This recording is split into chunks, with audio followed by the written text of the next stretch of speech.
ने दिल्ली में आम आदमी पार्टी को हरवा दिया, बीजेपी की सरकार बनवा दिया और आम आदमी पार्टी कहती है कि आप तो बीजेपी की गोद में हैं। हार गई 3 बार, अब 0 0 0। लेकिन इतनी खुश क्यों हैं आप लोग? देखिए ब्रजेश जी, अभी जो ये प्रवक्ता जी बोल रहे थे आप पार्टी के, तो मुझे लगता है खिसियानी बिल्ली खम्बा नोचे वाला हाल नहीं है इनका। आप ये बताइए कि 70 सीटों पे चुनाव लड़ रहे थे, ये 14 कर रहे हैं, बाकी की बची ये 56 थोड़ा सा सीटें। ह्यूमैनिटेरियन कंपैरिजन करें, किसी को बिल्ली उल्ली ना कहें।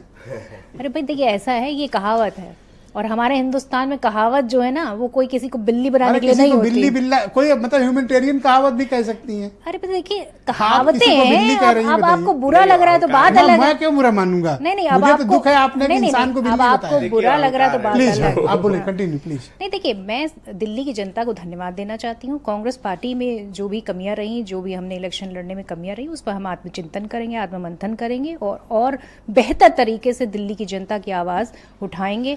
और किसी ने कहा कि आपदा गई, हम तो कहते विपदा आ गई। अब बताइए, जो गंगा की सफाई नहीं कर पाया वो कह रहा है कि हम तो यमुना भी साफ कर देंगे। अब बताइए, कोर्ट ने क्या कहा कि गंगा जी भ्रष्टाचार में पैसे बनाने की मशीन बन चुकी है। अब वो यमुना के साथ क्या करेंगे ये तो देश देखेगा।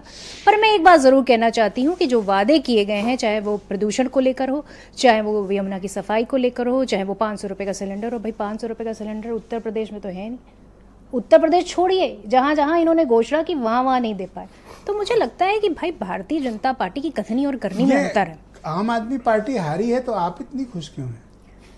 देखिए, मुझे लगता है ऐसा क्या मिल गया आपको कि बीजेपी से ज्यादा तो कांग्रेसियों को मैं देख रहा हूँ बाकायदा पार्टी सार्टी चल रही भी। फराज किद भाई मुझे बता रहे थे। देखिए, बात खुशी की नहीं होती है। दरवाजा बंद करके डीजे उजे लगा के बड़ा मतलब नहीं ढंग से डांस हुआ है। ऐसा क्या हुआ?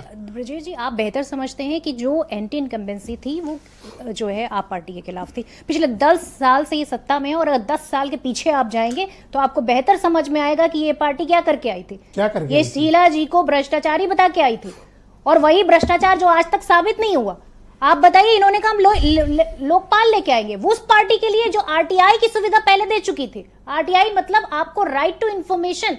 आप किसी भी विभाग में जाइए और पूछिए कि कितना पैसा खर्च हुआ, कहाँ खर्च किया। इन्होंने इतनी दुश्मनी, ये है कांग्रेस पार्टी का चाल चरित्र। आप गुस्सा क्यों कर रही हैं? अरे भाई देखिए, आप सवाल सुने, बात गुस्से तो क्या की नहीं कारण है। थे कि दो जब आपके साथ इतना कांड किए बैठी है कांग्रेस, तो दो बार उनके घर में घुस के आप खाना खाने क्यों गई थी? देखिए, मुझे लगता है कि जब गठबंधन की बात आई तो हमने गठबंधन धर्म भी निभाया। पर ये कौन सा धर्म है? नहीं। देखिए, दुश्मन से मिल गए। अगर ये दुश्मन है तो अरे भाई देखिए, दुश्मन की बात नहीं होती है। जब आपकी सत्ता है तो आपसे सवाल तो पूछेंगे ना। और आपने पहले ही कह दिया भाई हम कोई एनजीओ थोड़ी ना, हम तो चुनाव लड़ने के लिए हैं और आज से नहीं लड़ रहे हैं, हम 100 साल से चुनाव लड़ते चले आ रहे हैं। तो ऐसा नहीं है। एक वर्ग है जो ये मानता है कि अगर आप नहीं लड़ती तो ये वंशराज की पार्टी आ जाती सत्ता। देखिए, मैं फिर कहूंगी कि ये हार इनकी बड़ी हार है। ये 14 सीटों की हार नहीं। ये बाकी की सीटों पे क्यों हार गए ये बता दीजिए। हमारा वोट परसेंटेज तो 7% था। तो हकीकत ये नहीं है। हकीकत ये है कि इनके जो करनी है वो पूरी तो तरीके क्या से। इनकी हार का क्रेडिट आपको दे दें? आप खा गई इनको। देखिए, मुझे नहीं लगता। मैंने पहले ही कह दिया भाई, खिसियानी बिल्ली खंबा नोचे। काम नहीं करेंगे तो जनता आपको हटा ही देगी। आपने भ्रष्टाचार की बात करी, आज खुद आप भ्रष्टाचारी कौन है और खंबा कौन है मैडम? अरे भाई, ये तो समझदार के लिए इशारा नहीं, काफी। हो सकता है इतनी समझदारी ना हो तो आप बता दें बिल्ली कौन है और आप खंबा कौन है। समझदार के लिए इशारा काफी है। और मैं इतना जरूर कहना चाहूंगी कि ये जनता है, ये सब जानती है। आप जो वादे करके आए थे वो पूरा नहीं करेंगे, आपसे सवाल पूछेगी। एक ऐसा परिणाम है फराज किदवई जी जिसमें बीजेपी और